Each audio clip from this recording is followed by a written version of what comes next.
Right then, this is a quick walk around video, and this is for a Honda CR-V 2.2 ES automatic diesel. 61 plate car, as you can see, very low mileage car, just 38,000 miles. And I think from memory, I think it's been serviced 11 times. It's incredibly clean, beautifully looked after, and it's a fantastic condition. Front of the car, lights and lenses are clear and intact without any cracks or condensation. Bonnet, very clean, can't see a stun chip of any note on there at all. Near side, again, just mirror smooth, no sort of dents or obvious blemishes there. Near side front alloy in fantastic condition, again, any marks be minor. Remaining panels, again, absolutely lovely. Come around the back, generally clean, just the odd tiny little touch in here and there. I mean, there's always going to be something. The car is, what, 11, 12 years old, so, but as I said, generally speaking, it is just beautiful. Side rear alloy, again, really good.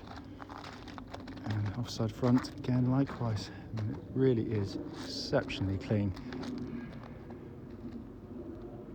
So coming into the back of the car now, nice to see full complement of equipment. You've got the tonneau cover, middle shelf there. Video doesn't really do justice to how clean it is. I mean, the fabrics and the carpeted at the bottom there look literally factory fresh. It's amazing to see one in this condition back here. It's coming to the back now. Half leather interior with the Alcantara. Looks absolutely stunning in the car, it really does. So the video is slightly, make it look slightly I don't know, slightly weird really, but it's in beautiful condition, enormous amounts of room. Let's come to the front now, passenger side, again, all beautifully clean. Passenger side, passenger seat again, which looks so it's hardly been used at all. Finally coming in on the driver's side, again, footwell there is lovely and clean. And driver's seat there, 12 years old or so, and in that condition, absolutely remarkable. Inside the car now, engine is always running, so the dashboard can be seen illuminated, which to all intents and purposes looks absolutely like new. It's in stunning condition. Heated seats down there, again, all functioning perfectly. Across the main dashboard binnacle, 38,333 miles, and there are no warning lights on the dashboard at all. So it is a real one-off for this car. Finally, just to show you, owner's manual pack and lock wheel nut key, all here and present with the car. Right then, this is a quick road test video, and this is for a Honda CR-V 2.2 ES automatic. The car is registered SV61SVZ, and mileage at the start of the road test is just 38,340 miles. The reason we do all of our videos is, and actually especially this road test action, pardon me, is to ensure that basically, and if anyone's online looking at any of our cars in the adverts, they actually get to see the very car advertised in operation. The reason we feel that's important is because we know, unfortunately to our cost, just how frustrating it can be to go and see a car which can look perfectly good in a photograph or description, but only to get there and find out it's got an obvious fault that shows up when you drive the car. So hence that's why we do it. But first and foremost, it's a beautiful winter's day, the sort of winter's day I love, crisp, frosty. Unfortunately, it means also the sun's very low and a bit glary, so I do apologise. I'm going to go a slightly different route to try and keep it behind me as far as I possibly can. So, coming to the car, I mean, with such a low mileage and such a wonderful history attached to the car, you'd expect it to drive well, and it doesn't disappoint in any way. It just drives as tight as a drum. It really does. Engine starts instantly, and it did on this. It was -4 this morning, and it cranked straight into life. Smooth, even idle. No warning lights on the dashboard at all relating to the engine or any other part of the car. Temperature gauge I'll do later in the video, because obviously it's still cold at the moment, so once it's warmed up I'll report back on that. The engines are genuinely brilliant. It's one of the best diesel engines you'll ever use. Honda are sort of absolute masters at engine building, of course, and this is one of their fine efforts. It's smooth and quiet in operation, pulls like an absolute train, but unlike some turbo diesels, which sort of lull you into thinking they've got plenty of guts and power, it's all sometimes a little bit artificial. You get in, you put your foot down, they pull away, but then they die off very quickly as the turbo sort of dies away with a very short, narrow power band. These engines, you can use all the revs and they're all effective. So, all the way up to sort of 4,500 or what it is RPM. But what it does it very smoothly. It's one of the sweeter engines out there, especially when cruising along. It's only you only notice it's a diesel, sort of tick over or very low engine RPMs, which even a Honda can't engineer out. It's impossible given the nature of combustion. But as an engine, superb. They've also got a reputation, as with all Hondas, have been incredibly strong and long-lasting over enormous mileages with good regular servicing. The engine's timing chain driven. There's no cam belts on them, so obviously the chains are designed to last pretty much as long as the engine, and there's no schedule change to them, which is obviously a huge bill on lots of cars, and also a weak point using rubber. Engine then feeds through into the automatic gearbox. Gearbox actually originates out of the Honda Legend, their flagship car, which is 300 horsepower or so. It basically was, the reason behind it was that Honda at the time didn't have a gearbox for the diesel. So rather than design a new one from scratch, they, engineering overkill, thought, well, we'll just modify the Legend gearbox slightly to accommodate it, and popped it in, and it's a wonderful gearbox. It's so smooth, slick shifting, good old-fashioned gearbox in lots of ways. But the gear changes on the move are very slick, as I said. But obviously, given the fact that it's designed to take a huge amount more power, reliability is an absolute given on them.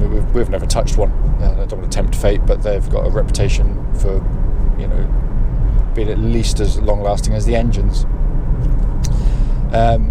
Notwithstanding reputation, of course, you should still do the same checks on any automatic gearbox, and that's basically just you make sure the gear changes on the move are slick, but also make sure that the when you select drive or reverse from stationary, that there's no sort of great clunks or thunks in engagement, and there are none. It's all absolutely spot on. Coming to the steering and the chassis of the car, first and foremost, track's nice and straight. There's no vibrations at this speed or any speed up to legal limit, actually, and it's a proper good old-fashioned power steering system as well. So it uses oil, it's not electric, and in my opinion all the better for it, because you get kind of natural weighting to the steering. It feels very confident on the road. Some manufacturers tend to give you kind of overly light steering, which is horrible. It makes the car feel sort of very lightweight and darty and unpleasant and devoid of feel. This has a kind of a real weight to it, which is a pleasure to use.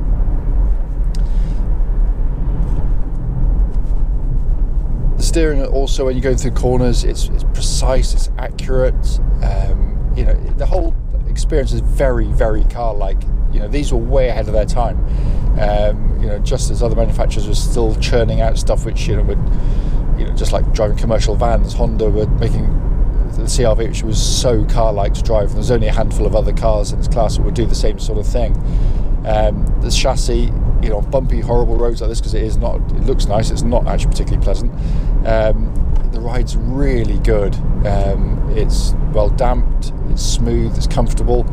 But when you go through corners, and this is where these excel, one coming up, I'm not going to go too quick because it's a bit frosty. Quite often when you turn in with some cars, you turn in, and it's got lean, but you don't get that lurching effect at all. It really holds its body control brilliantly well. It's very, very comfortable for in that respect. Also, by the way, absolutely no rattles, clunks, anything at all coming from inside the car. So I'm going to nip down this way. Just conscious of trying to get the sun behind me as best I possibly can. I'm going to give the brakes a bit of a shove as well, just get up to speed and hold on to my phone. That's a really good brake pedal on the car. Nice and powerful, no pulsing, no vibrations at all exactly as you'd hope and expect. Finally coming inside the car, first things first, this is a bumpy, yumpy road. No squeaks, no rattles, nothing. They are brilliantly put together cars.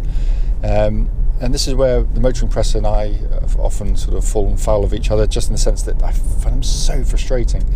When they test brand new cars, they laud the usual candidates for build quality, and they judge it seemingly by how squidgy the plastics are and how thunky sounding the doors are. That's not build quality. It's impressive, but it's not build quality. Honda make these for what they're designed for, i.e. family use. So you can wipe the surfaces down, they're tough, they're resistant to abuse, generally speaking, within reason, of course. But it's designed for that.